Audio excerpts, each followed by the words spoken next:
ये वीडियो है एक्सक्लूसिवली उन सभी स्टूडेंट्स के लिए जिनको हमेशा स्टडी मोटिवेशनल वीडियो का इंतजार रहता है। ये वीडियो डेडिकेटेड है उन सभी स्टूडेंट्स को जो अपने सामने किताबों का ढेर लगाकर बहुत देर तक पता नहीं कौन सी सपनों की दुनिया में खोए रहते हैं। ये वीडियो डेडिकेटेड है उन सभी स्टूडेंट्स को जो जुलाई में ये प्रॉमिस करके पढ़ाई स्टार्ट करते हैं कि इस बार मैं वो रिजल्ट लेके आऊंगा ना जो आज तक नहीं ला पाया, और होता भी यही है। उस बार उनका सबसे घटिया रिजल्ट आता है और जिसका ब्लेम वो अपने हार्ड सिलेबस को देते हैं, अपनी सिचुएशंस को देते हैं, बढ़ती हुई कॉम्पिटिशंस को देते हैं। अगले 6-7 मिनट के लिए अपनी किताबों को जरा साइड में रखकर ईयरफोन लगाकर मेरे साथ मेरे विचारों के साथ जुड़ने की कोशिश कीजिए। मूड हल्का करने के लिए एक कहानी सुनाता हूँ। महाभारत के युद्ध के दौरान अर्जुन ने श्री कृष्ण से पूछा कि हे कृष्ण, क्या मैंने इसलिए तीर चलाना सीखा था कि मुझे अपने ही घर वालों पे तीर चलाना पड़ेगा? क्या मैं इतना बड़ा अभागा हूँ कि मेरे ही हाथों मेरे परिवार वालों की हत्या लिखी हुई है? भला ये कौन सा धर्म है जिसमें मैं अपने ही हाथों अपने भाइयों का,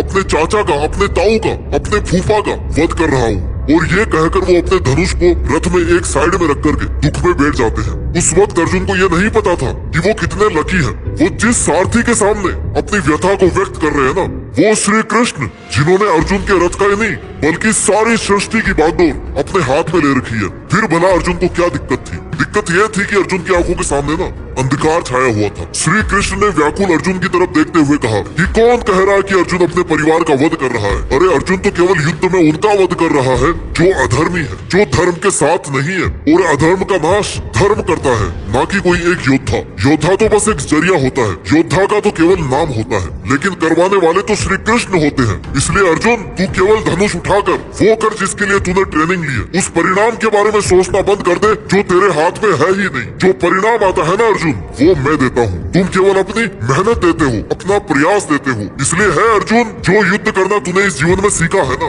वो केवल आज के इस महाभारत के युद्ध के लिए ही सीखा था। इसलिए अब अपने गुरु से मिली हुई शिक्षा का मान रखने का समय आ गया है। तो तू अपना धनुष वापस मत रख। जब धर्म को विजयी बनाने के लिए युद्ध करने का समय आया है ना, तो अब पीछे मत हट। आज मेरी गुहार है उन सभी विद्यार्थियों से जो अपने पिछले प्रयास के खराब रिजल्ट को लेकर के बैठे हैं। मेरी पुकार है उन सभी स्टूडेंट्स से जिनको एग्जाम के रिजल्ट का बहुत ज्यादा प्रेशर फील होता है। My dear brother and sister, जो बात श्री कृष्ण ने महाभारत के युद्ध में अर्जुन को कही थी ना, आज वही बात मैं तुम्हें कहना चाहता हूँ कि तुम्हारा काम है केवल प्रयास करना, और प्रयास का प्रेशर से कहीं कोई लिंक नहीं है। प्रेशर तब फील होता है जब आप रिजल्ट के बारे में सोचते हो। इसलिए आपका फोकस रिजल्ट पे नहीं बल्कि प्रयास पे होना चाहिए, क्योंकि रिजल्ट वैसा ही आएगा जैसा आपका आज प्रयास होगा। आज मेरी विनती है उन सभी विद्यार्थियों से जो अपने आप को इतना मुसीबतों से घिरा हुआ समझते हैं कि उनको अपने चारों तरफ केवल और केवल अंधेरा नजर आता है। उनको जिम्मेदारियों का इतना बोझ महसूस होता है ना अपने कंधों पर कि जवानी में ही उनके कंधे झुकने लगते हैं। उनको अपने पैरों तले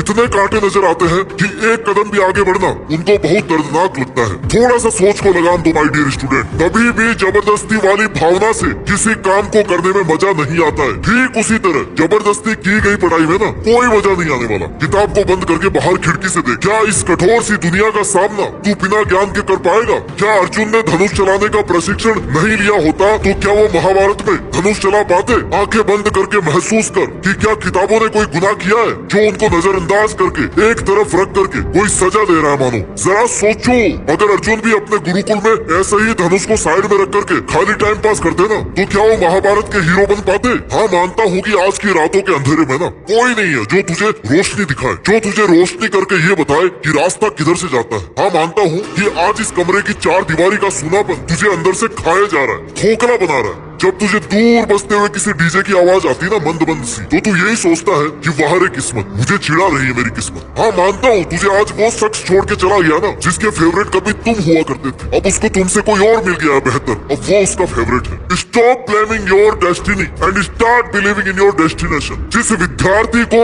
आप टॉप करते हुए देखते हैं ना, ये वही विद्यार्थी था, ये वही स्टूडेंट था जो सुबह तब उठता था जब इस सारी दुनिया में सन्नाटा छाया रहता था, और जब केवल एक आवाज उसको सुनाई देती थी। वो थी उसके कमरे की दीवार घड़ी। उसमें टिक टिक की आवाज आती थी। उस घड़ी की सुइयां मन ही मन मुस्कुराती थी और उससे कहती थी मानो कि चाहे सो, चाहे जागो, चाहे पढ़ो या नहीं पढ़ो, अच्छा करना है या खुद के साथ बुरा करना है, मैं हमेशा चलती रहूंगी। जो मेरी सुइयों के साथ कदम मिला के चलेगा उसको मैं आबाद कर दूंगी, और जो समय को बर्बाद करेगा उसको मैं उससे भी ज्यादा बर्बाद कर दूंगी। और तब इस स्टूडेंट को समझ में आता है कि उसका रातों को जागना कितना नेसेसरी है। इस स्टूडेंट का कॉम्पिटिटर कोई और नहीं है बल्कि वो खुद है। किसी एग्जाम में सबको हराने के लिए सबसे पहले खुद के आलस को हराना पड़ता है। वो खुद कल क्या था और खुद आज क्या है। कल उसको कितना आता था और आज इसको कितना आता है। कल उसने कितनी पढ़ाई करी थी और आज कितनी और पढ़ाई करना बाकी है। आपके कॉम्पिटिटर आप खुद हो। आज तुम्हें अपने विद्यार्थी जीवन में ऐसा महसूस हो सकता है कि तुम्हारे पास सब कुछ क्यों नहीं है, तुम्हारी जिंदगी में क्यों कोई लव स्टोरी नहीं है, तुम्हारी जिंदगी में कोई एडवेंचर क्यों नहीं है, मस्ती क्यों नहीं है। इसलिए नहीं है मेरे भाई कि ये सब नॉनसेंस है, बकवास है। सोशल मीडिया ने तुम्हें गुमराह बना रखा है। रील्स देख देख के तुम्हारे दिमाग में कील ठुक गई है। आशिकी से पेट नहीं भरता, या तो धूप में मजदूरी करने से पेट भरता है या फिर रात में जाग करके चौकीदारी करने की ड्यूटी से पेट भरता है। इसलिए अपनी सोच को लगाम दे और उसको अपनी जिंदगी से निकाल दे जिसको तो अपनी किस्मत की बागडोर दे रखा है। वो बागडोर चली गई तुम्हारे हाथ से, क्यों नहीं समझते हो। किस्मत भी लेकर चली जाएगी और सबसे जरूरी मेहनत भी ले जाएगी तुम्हारा वो सामर्थ्य भी ले जाएगी जिससे तुम अपनी जिंदगी को एक मीनिंग दे सकते हो, एक अर्थ दे सकते हो। देश में अपना नहीं बल्कि दुनिया में देश का नाम कर सकते हो। और अगर वक्त मिले रील देखने से तो पूछना एक बार अपने पापा से आंख में आंख डालकर कि पापा दर्द तो नहीं होता आपको जब मुझे साल भर पढ़ाते हो, एक पोटली भर के फीस की देते हो, और जब मैं चुल्लू भर नंबर लेकर के आता हूँ घर पे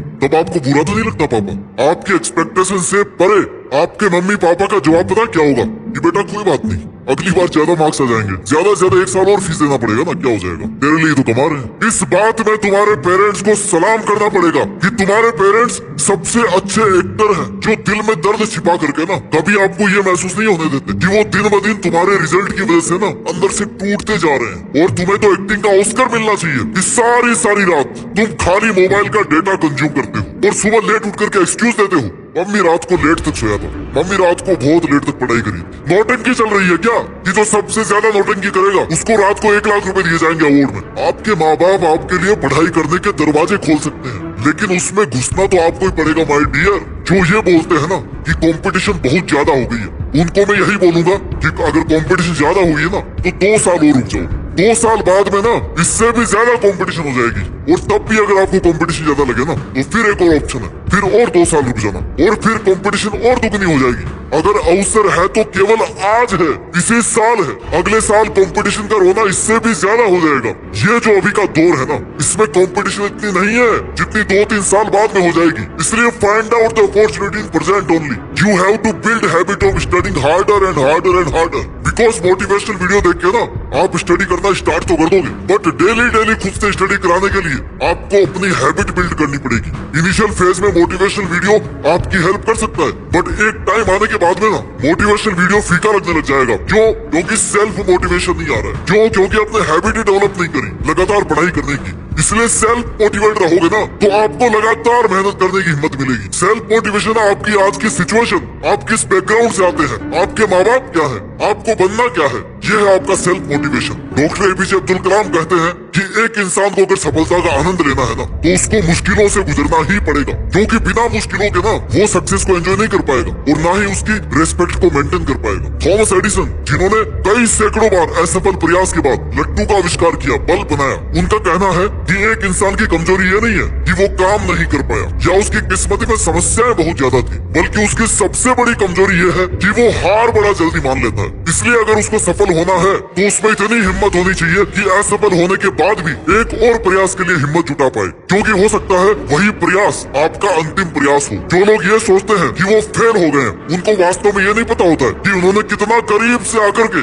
सफलता को छोड़ दिया है। अगर आपको पढ़ाई में कुछ आता नहीं है ना तो इसमें आपकी कोई गलती नहीं है, लेकिन अगर आपको पता है कि आपको ये नहीं आता और फिर भी आप उसको जानने की, उसको सीखने की कोशिश नहीं कर रहे हैं, प्रयास नहीं कर रहे हैं, तो ये अभी आपकी गलती है। क्योंकि ये जो टॉपिक्स है ना जो आपको नहीं आ रहे, जिनको आप ब्लेम कर रहे हो कि बहुत हार्ड है, ये आपके जैसे मेंटल एज के स्टूडेंट्स के लिए बनाए हुए हैं। भागवत गीता में लिखा है कि अभ्यास करके हर असंभव काम को भी संभव बनाया जा सकता है, चाहे वो मेहनत करना हो या फिर अपने मन को काबू में करना हो। बाई बर्थ अगर हमें कुछ मिलता है ना तो वो है हमारे माँ बाप और हमारा परिवार। इनके अलावा बाकी सब चीजें आपको अचीव करनी पड़ती है। इसलिए अगर आपको ये लग रहा है ना कि उस स्टूडेंट के इतने ज्यादा मार्क्स आते हैं क्योंकि वो ज्यादा टैलेंटेड है, तो ये सोचना बिल्कुल ही गलत है। बल्कि सच्चाई ये है कि उसने अभ्यास कर करके मुश्किल से मुश्किल सब्जेक्ट को भी आसान बना लिया है। इनविजिबल गोल को अगर विजिबल करना है ना, तो सबसे पहले गोल सेट करना पड़ेगा। सपनों को हकीकत में बदलते हुए देखना है ना, तो खुद को मुसीबतों में भी देखने का और मुसीबतों से निकालने का, मेहनत करने का हौसला भी पालना पड़ेगा। पूरे जी जान से पढ़ाई करते रहिए, मेहनत करते रहिए और मेहनत के दम पर